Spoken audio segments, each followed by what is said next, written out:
그 과정 안에서 참여를 희망하는 청소년들을 많이 모집해 보려고 해요. 결국은 그 청소년들 중심으로 진로나 진로 기회, 진로 탐색에 대한 것들을 고민해 볼 수 있는 시간이 될 수 있을 것 같고요.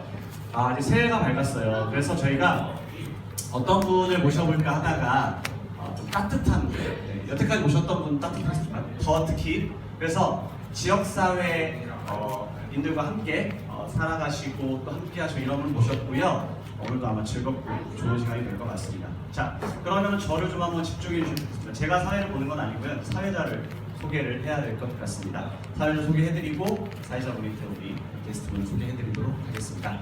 네, 우리 저희 청소년 자치연구소 정건희 소장님을 소개해드리도록 하겠습니다. 박수 부탁드리겠습니다. 안녕하세요, 여러분들. 자, 우리 청소년들도 그거 좀 하시고 저 좀 보세요. 이거 풀어가지고 이쪽부터 털이 한 개만 의자 돌려가지고 여기 보시면 돼요. 여기 무슨 좀 이따 게스트분 나오시니까요. 저희 반갑습니다, 여러분들. 그 발톡에 자주 참여했던 우리 친구들도 있는데요.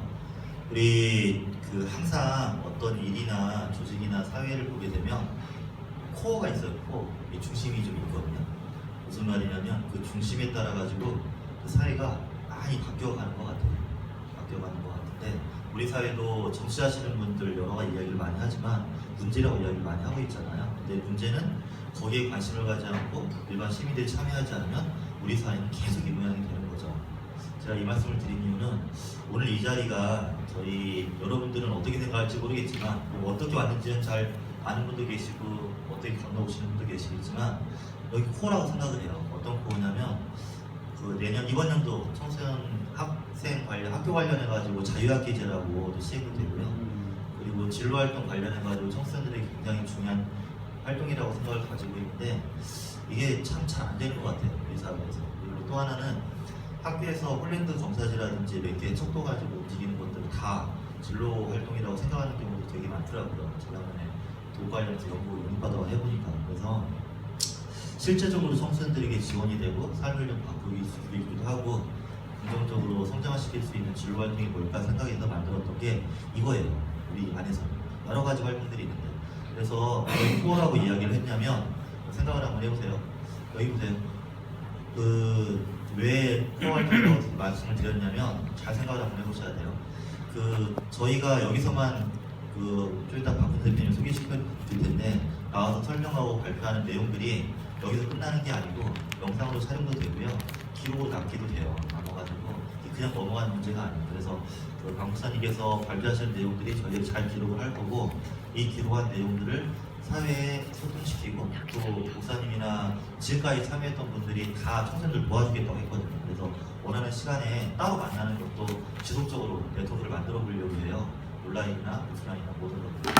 거기에 기초자료인데 왜 코어라고 했냐? 여러분들이 대표님께서 설명하시고 나서 질문을 주는데 그 질문하는 내용들이 저희가 입장에서는 일반 청소년들의 이야기나 생각이라고 이렇게 여기는 거예요. 그게 굉장히 중요한 기록이 되고 그러니까 여기 계신 분들이 어떤 생각을 가지고 왔는지 모르겠지만 나름대로의 굉장히 중요한 코어 역할을 하기로 하고 여러분들 좀 잘 들으셔가지고 청소년들을 대면한다 생각하시면서 편하게 자기 이야기나 생각들도 제안도 해주시고 질문을 해줬으면 좋겠어요.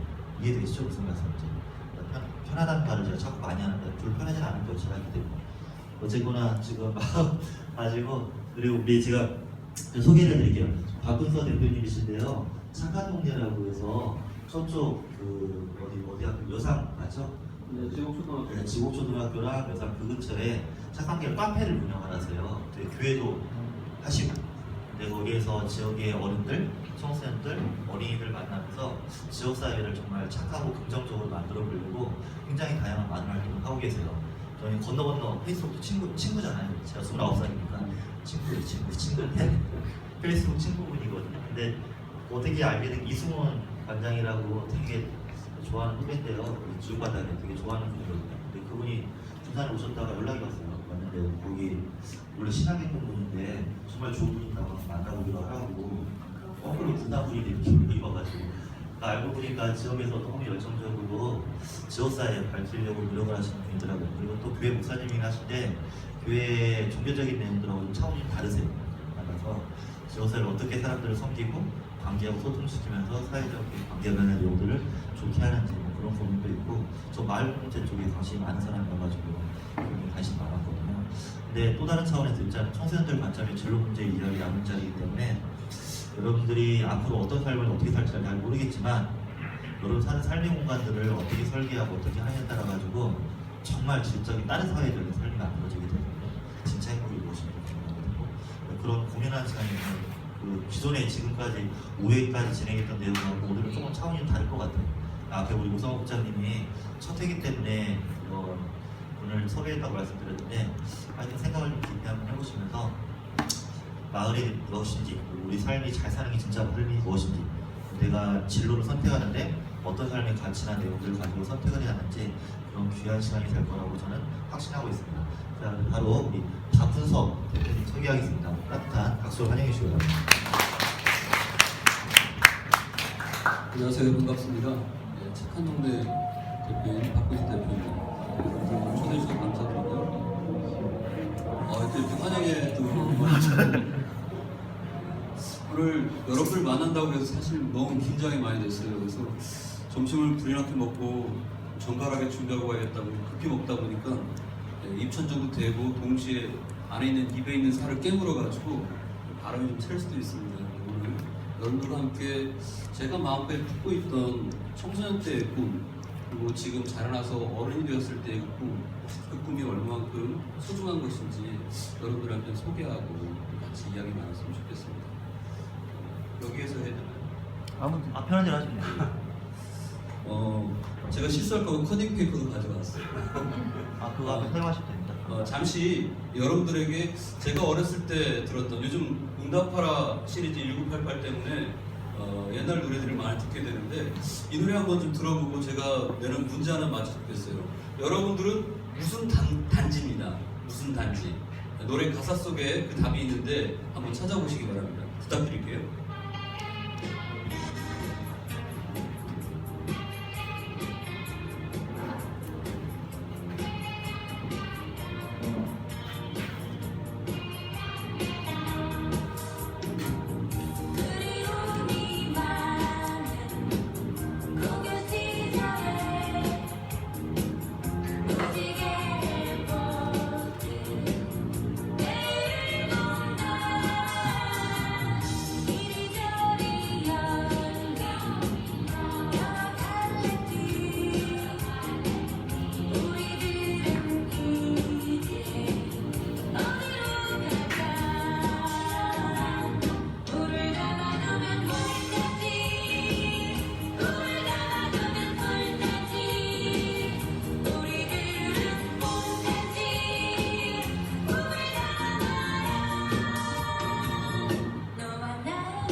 문제가 다 출제됐습니다.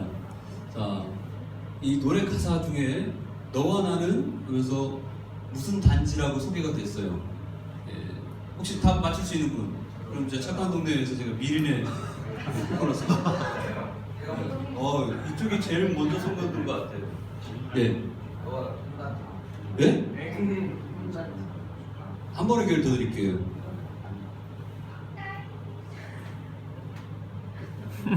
잠시 한 번 더 기회를 드릴게요. 네. 자, 저쪽에 빨간 색. 보물단지. 예? 보물단지. 보물단지. 보물단지. 화내지 마시고 보물단지. 예, 확실해요? 네요. 모든 말에 여러분들 자신 있게 얘기하시기 바랍니다. 확실합니다. 확실한 예, 보물단지. 예, 돌단지. 어? 불단지. 돌단지? 증거를 남겨놔야 돼요. 자, 여기 저쪽은 보물단지라고 그랬어요. 보물. 그 다음에 돌단지? 꿈? 꿈? 확실하게 얘기해요. 꿈. 감사합니다. 예, 꿈 나왔어요. 꿈. 또 아까 꿈이요. 다른 의견 있는 분. 예. 봄단지. 예. 계절을 좋아해요. 자, 마지막 한 분. 꿈. 예. 정답이 여기 있습니다. 예. 너와 나는 꿈단지, 꿈을 담아라 라고 하는 가사가 나왔습니다. 그래서 꿈을 얘기한 두 분, 두 분은 우리 착한 동네에서 아이스크림을 제가 드리겠습니다. 그 다음에 봄단지, 보물단지 자신있게 들으신 분들, 진짜. 그 자신감을 제가 높이 사서 이분들에게는 제가 핫초코를 드리겠습니다. 한쪽이라도 나한테. 아 그래요? 예. 꼭 오셔야 됩니다. 근데 예. 제가 오늘 여러분들과 함께 이야기하고 싶은 것은 바로 그거예요. 어저께 여러분 혹시 응답하라 1988 보셨나요? 예. 그 동네 그 계단에 앉아서 덕선이 아빠와 덕선이가 나누는 대화를 들었어요. 제가 오늘 오기 전에 보길 잘했다는 생각이 들더라고요. 덕선 아빠가 덕선이한테 물어봅니다. 덕선아 너 꿈이 뭐냐? 뭐라 그랬어요 덕선이가? 꿈이 없다고요. 꿈이 없다 그랬어요. 꿈이 없다. 아, 그래요. 꿈이 없다.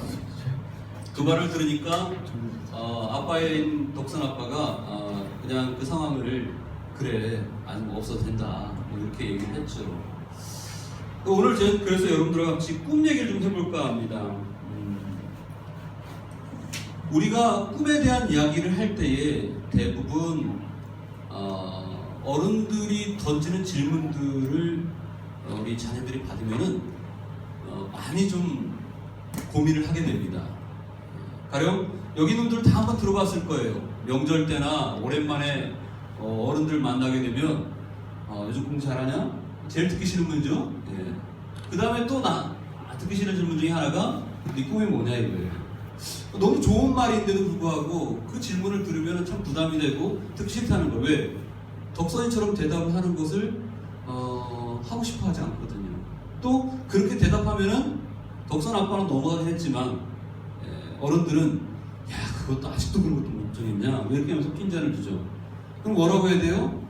어른이 듣기 좋은 정답을 준비를 해야 돼요. 뭐라고 준비를 해야 돼요? 의사요. 법조계에 있는 사람이요. 야, 너 공부도 못하는 게 그래 꿈은 크게 가져야 돼. 어? 호랑이 그리다가 고양이라도 그릴 수 있으니까 꿈은 크게 가져야 돼. 이렇게 한단 말이에요. 그러니까 대부분이 우리가 꿈을 얘기할 때 그럼 뭘 얘기하냐면요. 꿈은 직업이다. 이렇게 대부분 생각을 하고 있어요. 그래서 어떤 직업을 잘 얘기했을 때에 그 직업이 얼마만큼의 돈을 벌 수 있는 경제력 있는 직업을 성취하느냐 이루냐를 가지고서 꿈을 이뤘다 안 이뤘다 그렇게 쉽게 판단하고 얘기하기도 합니다. 그런데요 정말 꿈은 직업일까요? 저는 그 부분에는 의문이 많이 생겼어요. 왜냐하면 꿈은 직업이라고 하는 어떤 명사를 가르칠 때에 수많은 사람들을 인생의 실패자로 만들어버릴 대단히 모욕적이고 폭력적인 그런 의도를 갖고 있기 때문입니다. 가령 여러분들이 뭔가 꿈이 뭐냐는 질문에 대해서 대답을 했을 때에 아직까지 여러분들은 그 꿈이라고 하는 직업을 이루지 않았기 때문에 그냥 대책 없이 막 얘기해도 상관은 없어요. 그러나 어느 날 엄마 아빠인 아이가 돼서 내가 얘기한 그 직업 그것을 이루지 못했을 때에 나는 어떤 사람이 될까요? 성공한 사람? 아니면 실패한 사람? 근데 참 우스운 건데 대부분의 엄마 아빠들도 그런 질문들을 받고 살아왔습니다. 이건 제 나름대로의 추측이기도 한데요. 1945년 우리나라가 광복, 독립을 맞이하게 됐을 때 그 이전까지만 해도 우린 누구에게 꿈을 물어본다는 것 자체가 사실 대단히 의미 없는 질문처럼 여겨졌던 시대를 살았어요. 나라의 독립, 광복, 그것이야말로 자유를 되찾는 그것이야말로 모든 사람들의 공통의 관심사였고 그것의 꿈이었기 때문에 개개인의 꿈에 대한 부분을 초점을 맞추기가 쉽지가 않았어요. 그러나 이제 우리가 다시 자유를 차지하고 나서 각자 개개인의 삶을 돌아보게 될 때에 이제 꿈에 대한 생각들을 이제 하게 됐죠. 근데 대부분이 내 꿈이 직업이라는 거예요. 어머니 아버지도 그런 질문들을 받아왔고요. 여러분들도 그런 질문들을 받아왔어요. 근 광복 이후 70년이라는 시간 동안 우리나라에서 꿈에 대한 생각과 그 꿈에 대한 교육, 꿈에 대한 사람들이 갖고 있는 그 생각들은 크게 변하지 않았어요. 그게 바로 직업이라는 거죠. 그럼 여러분들만 할 때에 엄마 아빠가 그 질문에 어떤 대답을 했을까요? 궁금하지 않으세요? 한번 오늘 집에 가서 한번 여러분들 한번 여쭤봤으면 좋겠어요. 엄마는 내 나이 때 그런 질문 받아봤을 때 뭐라고 대답했어? 아빠는? 그리고 나서 그 대답을 오늘 여러분들이 엄마 아빠로 존재하고 있는 엄마 아빠의 그 지금 현재의 모습으로 봤을 때에 과연 꿈을 이뤘는지 안 이뤘는지 아마 70% 이상은 우리 대한민국의 부모님들은 어린 시절 여러분들 나이 때 대답했던 그 꿈이라고 말했던 직업을 이루지 못한 분이 대다수일 거예요. 그러면 꿈을 이뤘다 안 이뤘다, 그 직업을 성취했다 안 취했다를 그거를 성공과 실패의 기준으로 삼아버린다고 한다면 우리 대한민국의 대부분의 어른 세대들은 실패를 이미 경험한 사람들입니다. 당신들의 실패의 경험을 통해서 자녀들을 독촉하게 되죠. 너희들은 내가 못했으니까 너희 때는 꼭 이뤄라. 너희들이 말한 직업을 책임지고 이뤄라. 저는 그 부분에 대한 고민이 많이 됐어요. 왜냐하면요, 제가 여러분들보다 조금 나이가 어렸을 때, 세원이만한 나이대에 제 꿈을 물어봤을 때 저는 다른 사람들은 직업을 얘기할 때 저는 좀 더 상세하게 얘기를 했어요. 제 꿈이 뭐였냐면요, 로버트 태권브이를 만들었어요. 당시에 유명했던 만화 영화 가운데 로버트 나오는 만화가 있었어요. 로버트 태권브이를 만들어서 북한 공산당을 무찌르는 게 제 꿈이었어요. 대단히 구체적이었죠. 다른 사람들은 무슨 직업을 얘기했지만 저 그게 제 꿈이었어요. 아주 철저한 방공 교육을 제가 받았기 때문에 그래서 이제 초등학교, 그때 당시 국민학교였는데 그걸 마치고 나서 과연 내가 로봇 태권을 만들면 어떻게 해야 되는가 고민을 했어요. 중학교 때 가서도 고민을 했어요. 고등학교 가니까 이제 그 고민이 좀 더 구체적으로 나가야 되는데 로봇을 만들려면 문과 이과 가운데 이공계 쪽으로 하려면 이과를 선택해야 됩니다. 그래서 수학 2까지 배워야 돼요. 공부를 하다 보니까 앞으로의 그 진학을 위해서는 로봇을 만들기 위해서는 당시에도 생소한 그 학과였어요. 제어계측학과를 지원을 해야 된다는 거예요. 나름대로 저는 알아본 거예요. 그런데 제어계측에 들어가려면은 제가 가진 성적으로는 죽었다 깨어나도 못 들어가는 거예요. 그때 당시에 제어계측이 있었던 학교가 서울대학하고요, 그 다음에 카이스트하고요, 포항공대하고요, 또 한 군데가 있는데 별로 거기는 기억도 안 나요. 그렇게 4군데가 있었어요. 아무도 그런 과를 모를 테니까 지원하면 되지 않을까 하는 생각에 선생님하고 얘기를 했는데 선생님이 제 성적을 보더니 원서도 안 써주시더라고요. 그래서 결국 저는 꿈이 직업이라고 하는 이 관점에 꿈에 대한 교육이 이 직업이라고 하는 것이 이 꿈은 명사다라고 하는 것이 맞다고 한다면 저도 여러분의 부모님 세대와 똑같이 실패한 사람입니다. 왜? 오늘 저는 로봇 태권브이도 못 만들고요, 아주 간단한 과학상대도 잘 조립하지 못하는 사람이 되어버렸습니다. 그렇게 따지면 저는 실패의 경험을 통해서 쭉 인생을 앞으로 도전해도 될 수가 없기 때문에 실패자로 살아야 돼요. 그런 고민 속에서 제 스스로를 위로하고자 하는 것이 아니라 나뿐만 아니라 다 그렇다는 것이 너무 이상한 거예요. 나만 실패가 아니라 이게 한두 명이 아니라 거의 대부분이 실패라고 보여지는 이 상황 속에서 뭔가 잘못됐다는 느낌이 들었어요.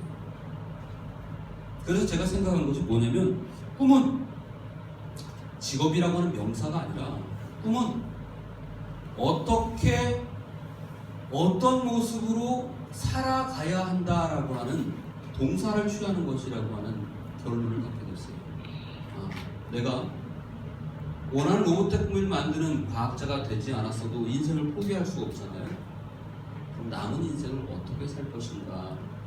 나에게 주어진 환경과 어떤 상황이 돌아왔을 때에 난 실패했으니까 버거워 거절하고 도망하며 사는 것이 아니라 주어진 환경을 어떻게 극복하면서 더 누리고 즐겁게 살 수 있을까? 사람으로서, 한 인간으로서 내가 어떻게 살 수 있을까를 고민하게 됐어요. 근데 그 고민 그 자체가 결국 꿈이더라고요. 어떻게 살아가야 돼요?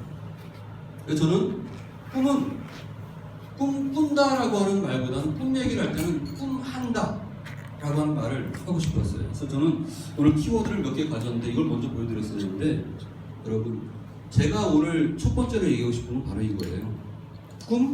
그거는 하다. 꿈꾸다는 눈 감고 꾸는 꿈이잖아요.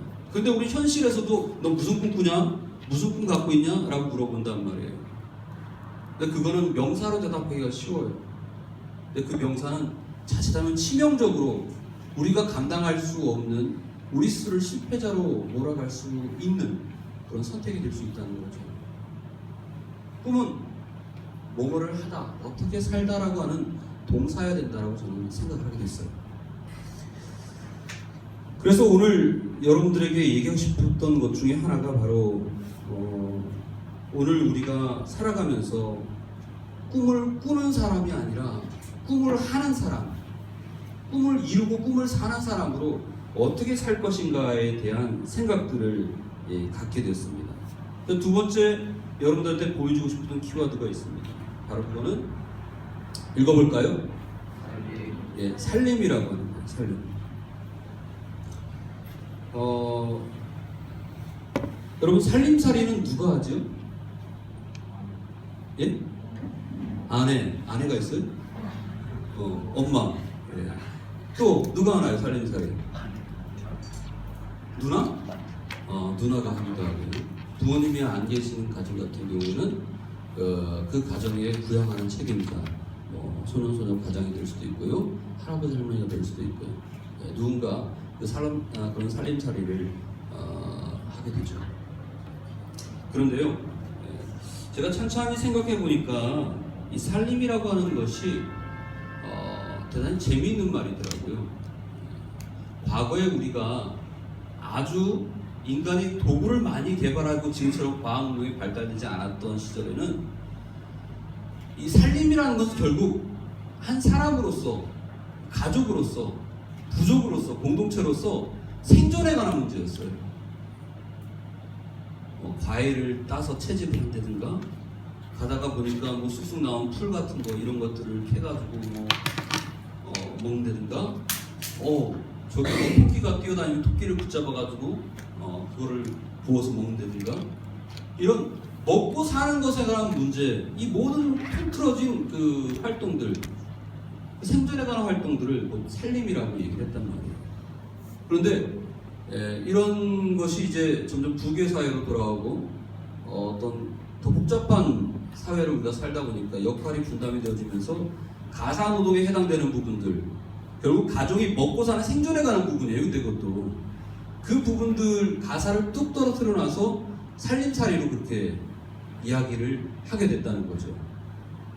그러니까 본연의 의미로 돌아가면요, 살림이라는 것은 우리 사람으로서 살아갈 때에 생존하는 모든 활동들, 그 고귀하고 숭고한 행동들을 다 살림이라고 말할 수 있다고 저는 생각합니다. 그렇게 따지면요, 아빠는 아빠대로 살림을 하고 있고요, 자녀는 자녀대로 살림을 하고 있고, 엄마는 엄마대로 살림을 하고 있는 거예요. 꿈 얘기를 하다가 갑자기 뚱딴지같이 살림 얘기를 제가 꺼내게 됐는데요, 꿈을 얘기할 때에 꿈은 명사가 아니라 동사여야 한다라고 말씀드렸어요. 그러면 어떻게 사느냐라고 하는 것을 고민하는 것이 바로 꿈에 대한 고민이라고 할 때에 저는 거기에서 살림이란 단어를 집어넣었으면 좋겠다는 생각이 들었어요. 어떻게 살아야 되는가? 어떻게 살려야 되는가? 처음에 문제를 하나 냈는데요, 예, 또 상품 걸린 문제 하나 낼까요? 예, 아까 받은 사람 빼고 자, 살림.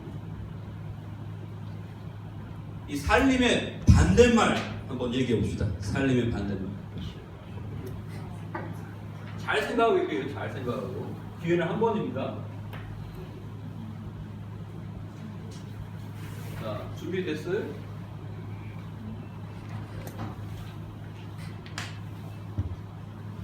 자, 살림의 반대말.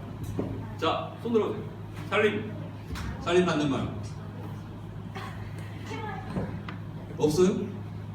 예. 죽임? 네. 살림 반대말은 죽임이다. 대단히 재치 있는 단어입니다.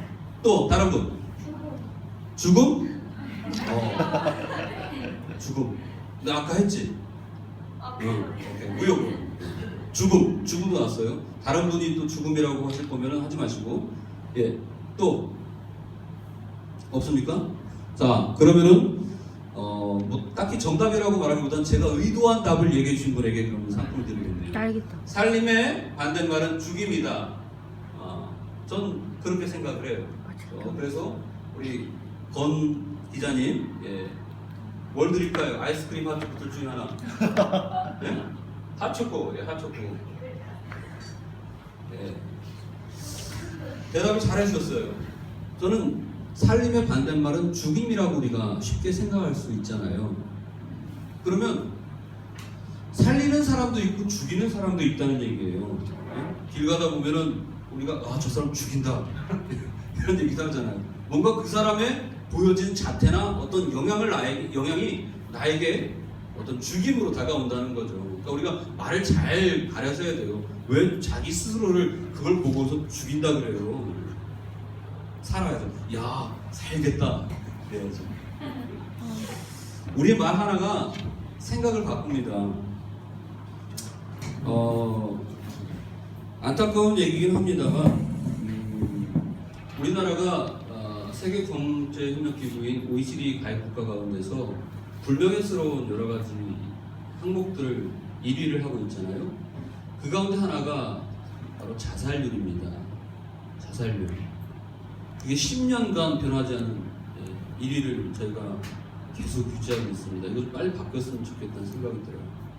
자살률 세계 1위. 2013년을 기준으로 했을 때에 1년에 저희 사회에서, 우리나라에서 한 14,500명, 15만 명?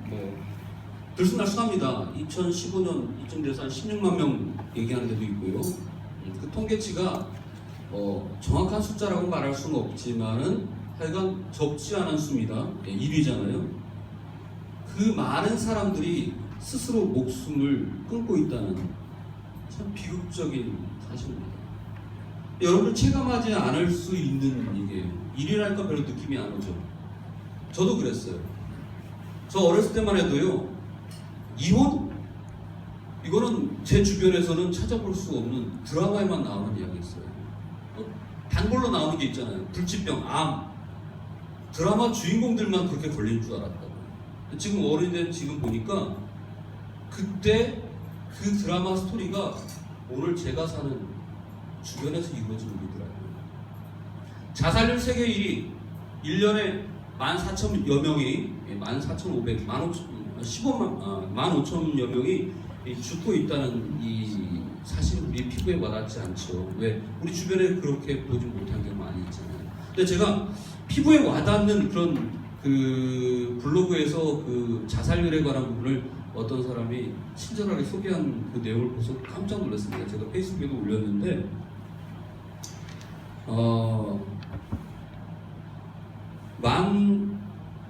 14,427명 2013년 기준으로 그렇게 자살이 이루어진다고 했을 때에 2시간에 3명꼴로 자살이 이루어진다는 거예요. 이것도 별로 와닿지 않죠. 그럼 이렇게 얘기를 할게요. 하루에 한 30여 명이 자살을 하고 있다는 얘기거든요. 새벽 무렵 6시를 기준으로 했을 때에 우리 학교의 한 개 반, 한 30여 명이 하루에 없어진다고 생각합니다. 하루에 없어집니다. 또 고속버스를 타면 한 45인승 보통 되잖아요. 하루에 고속버스에 탄 승객 통째로 자살을 하고 있다. 좀 느낌이 오세요? 한 달이면요, 한 24일 월급 타는 걸 기준으로 했을 때 어떤 분이 쓰셨더라고요. 24일을 기준으로 했을 때에 서울에서 부산행 KTX 8칸짜리 KTX 950여 명 정도가 24일 간격으로 사라지는 것 자살. 더 마음에 막 그 괴로움을 주는 통계는요. 우리 군산 지금 요즘 아파트 많이 짓고 있잖아요. 한 달에 300세대가 사는 아파트 단지 약 1200명이 자살을 하면서 사라지고 있대요. 그게 오늘 대한민국 자살입니다. 자살의 이유들은 많이 있습니다. 여러 가지 많은 이유들이 있어요. 경제적인 이유도 있고요, 따돌림도 있고요, 다양한 여러 가지 복잡한 이유들이 있는데, 여러분, 자살이라는 건 스스로를 살림이 아니라 죽이는 거잖아요. 그러니까 여러분, 내 스스로를 살리는 살림의 역할을, 살림의 삶을 사는 것만으로도 그 사람은 꿈을 잘 지키며 살아가는 사람이에요. 어떻게 사느냐라는 걸 고민한다고 했을 때에 꿈이란 동사를 실현하는 사람은 죽이는 사람이 아니라 살리는 사람이거든요. 가정에서만 살림살이를 하는 것이 아니라 직장을 다니는 아빠들도 엄마들도 살림살이를 할 수 있다고 했어요. 직장이 얼마나 심각합니까? 누군가를 밟고 올라가야 되는 대단히 냉혹한 경쟁 구조가 놓여 있습니다. 누군가를 죽여야 되는, 누군가를 밟고 올라가야 되는, 참으로 살림보다는 죽임에 가까운 그런 삶을 살고 있죠. 그러나 내 직장에서 어떤 프로젝트를 맡았을 때에 누군가를 밟고 올라가고 여러 가지 술수를 써가면서 그 사람을 무참히 짓밟고 하는 그런 것이 아니라 내가 페어플레이 하면서 나름대로 협력하면서 살림의 역할을 감당하고 있다고 한다면 그는 꿈을 실현해가는 사람일 겁니다. 학교를 다니는 학생들이 야, 쟤는 왜 저 모양이야? 야, 따돌려.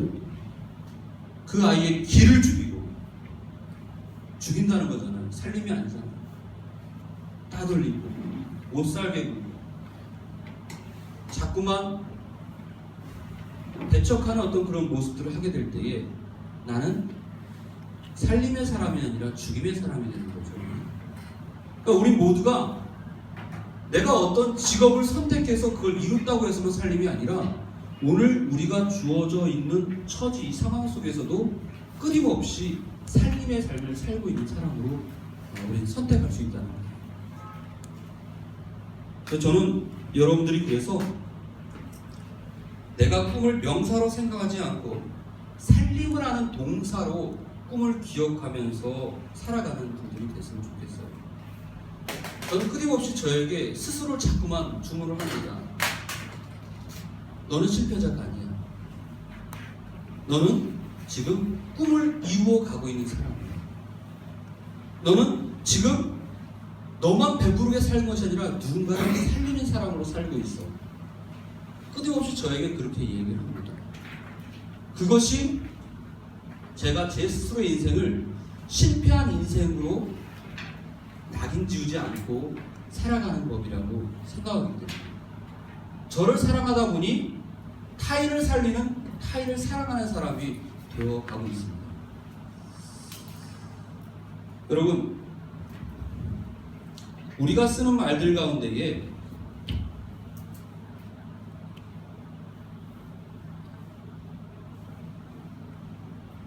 잘 산다는 말이 있어요. 제 아이가 친구들 학기 초에 새로운 친구들을 만나고 나면은 이야기합니다. 아빠 오늘 내가 누구누구 만났는데 새로운 친구인데 걔네 잘 살아. 그래? 근데 저는 우리 아들한테, 우리 딸한테는 꼭 얘기합니다. 이 잘 산다는 말, 꿈이 직업이란 명사가 아니고 동사라고 얘기하고 제가 정정해 주듯이 잘 산다는 말, 이 말을 꼭 제가 정정을 해줍니다. 그럼 잘 산다는 게 뭘까요? 잘이라는 단어가 참 애매한 단어예요. 잘 산다. 대부분 잘 산다고 얘기하면 뭘 얘기하냐면요, 부자, 소유한 것이 많은 거, 이런 걸 가지고 잘 산다 그래요. 반대로 쟤네 집 못 살아, 그러면 가지고 있는 재산이 빈약하고 행색이나 이런 것들이 초라하고 가난한 거, 그걸 보고서 못 산다고 얘기를 한다는 거예요. 그럼 이 말을 쓸 때 이미 이 말을 하고 있는 내 안에 있는 정신적인 내가 중요하게 여기는 가치가 뭐예요? 돈이에요, 돈. 소유한 거예요. 많이 소유할수록 행복하고 정말 잘 살아가는 거예요. 잘 살림하고 있는 거예요. 라고 생각한다는 거죠. 여기에도 직업과 똑같이 명사가 숨겨져 있어요.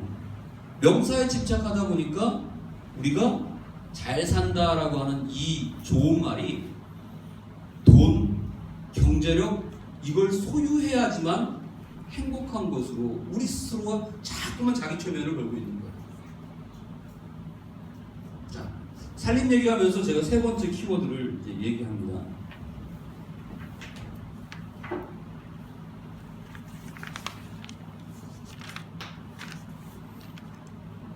뭐라고 써있죠? 치어리더. 꿈에 대한 이야기를 하면서 세 가지 단어를 뽑아봤어요. 여러분들이 세 가지 단어를 기억하면서 오늘 제가 여러분들에게 말로 드렸던 선물을 잘 활용해 주셨으면 좋겠다는 생각이 들어요. 과거에는 이런 흐름으로 살아왔습니다. 사람들이 잘 살아야 돼. 몸도 내가 생활하는 것도 좀 윤택하고 풍요롭게 살아야 돼. 웰빙에 관심이 많았어요. 웰빙. 근데 최근에는요, 어디에 관심이 많냐면요, 몸뿐만이 아니라 정신, 마음도 이제 좀 관심을 갖게 됐어요. 그래서 웰빙에서 흐름이 어디로 갔냐면요, 힐링으로 갔어요. 힐링. 자기 마음과 생각, 또 어떤 정신, 이런 것들을 치료하고 건강하게 다스립니다. 근데 앞으로 향후 저는 흐름은 이제 쉐어링으로 갈 거라고 저는 예측을 합니다.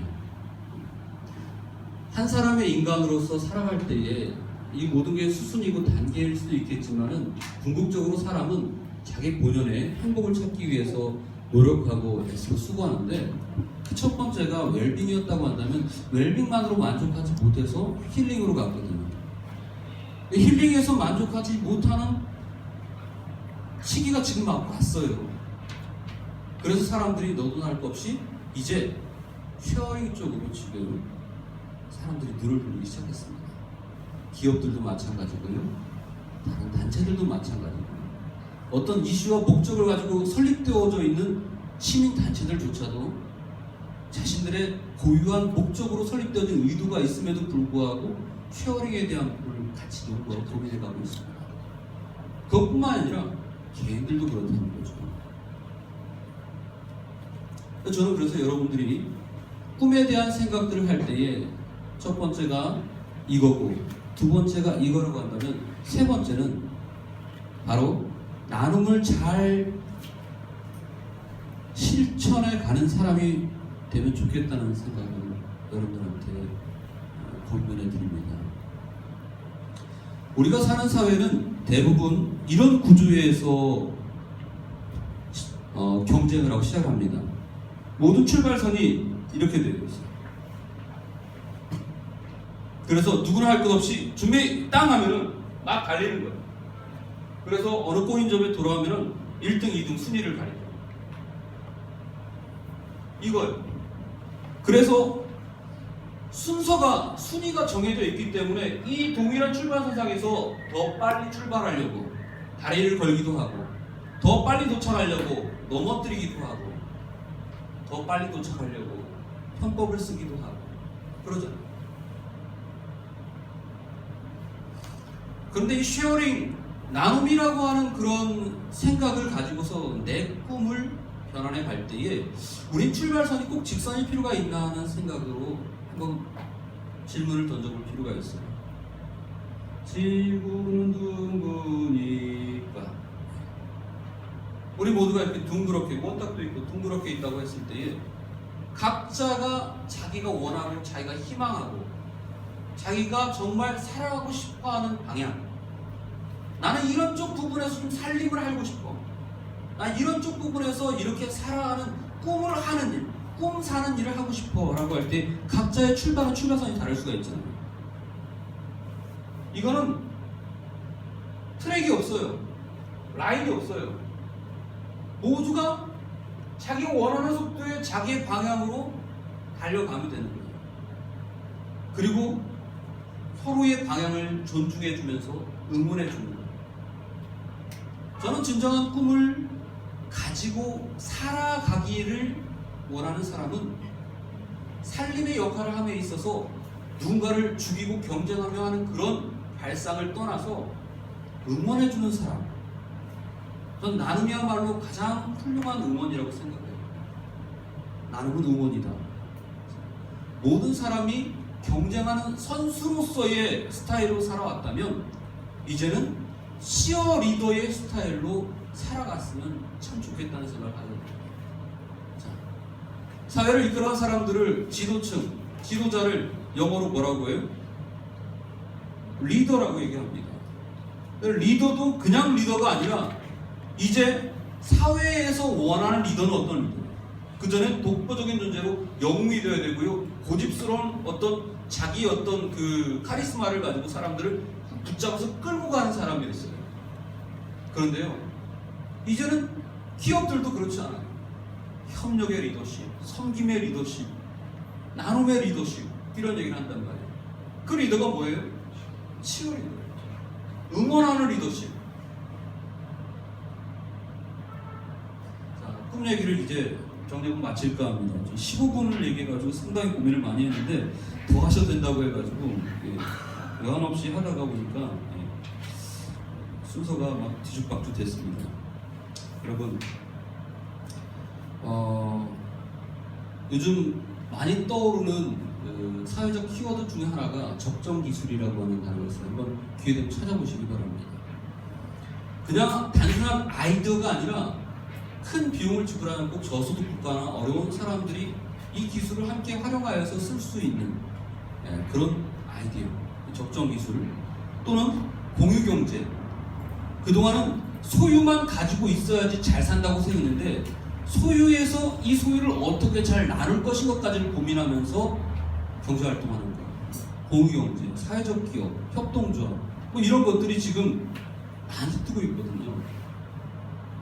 지금 뜨고 있지만 아마 여러분들이 좀 더 성장했을 때는 대세거나 보편적이 되었을 겁니다.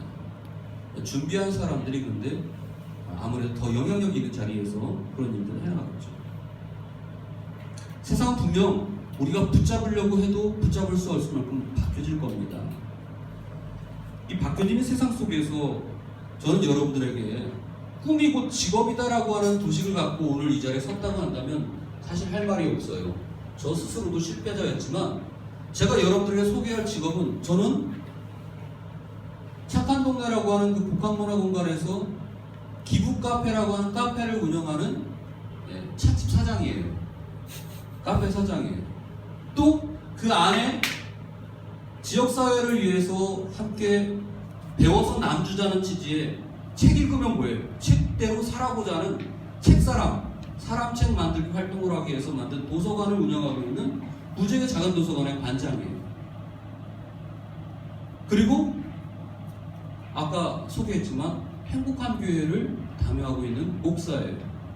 자, 제가 가지고 있는 직업이 세 가지예요. 전 그 세 가지 직업을 소개하면 끝나는 거였어요. 근데 그게 아니거든요. 여러분들이 다 그 직업을 할 거 아니잖아요. 지구는 둥그니까 제가 선 위치에서 저는 제 방향을 꿈을 갖고 달려갔듯이 여러분들도 이제 선택해서 달려갔으면 좋겠어요.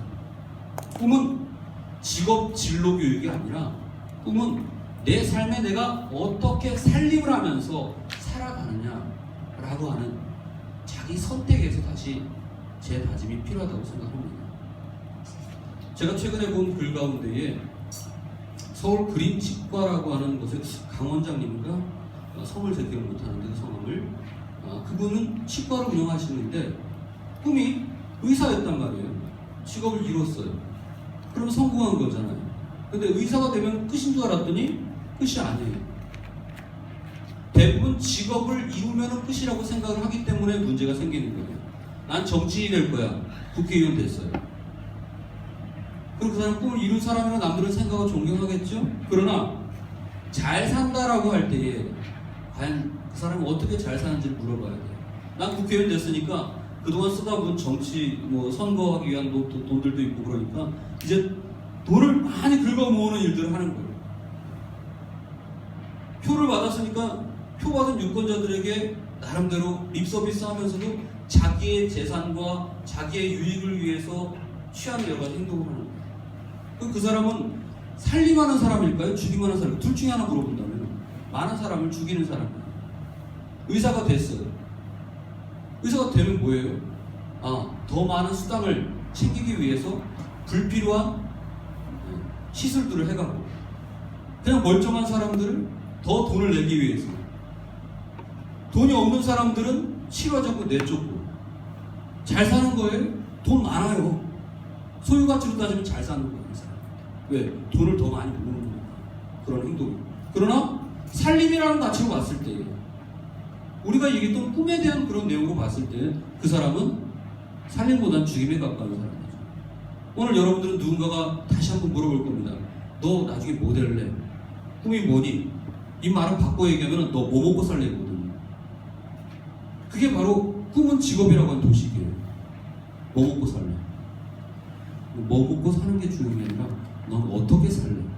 우리 그렇게 받아치고 해석을 해야 돼요.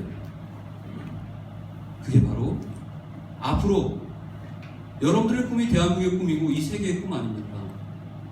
더 건전하고 건강한 꿈을 가지고서 우리 모두가 정말 행복한 사회를 만들어갈 수 있도록 여러분들께서 수고했으면 좋겠습니다. 무척 부담스러운 부탁을 하나 드리는데요. 3가지 제안 하나 드릴까 합니다.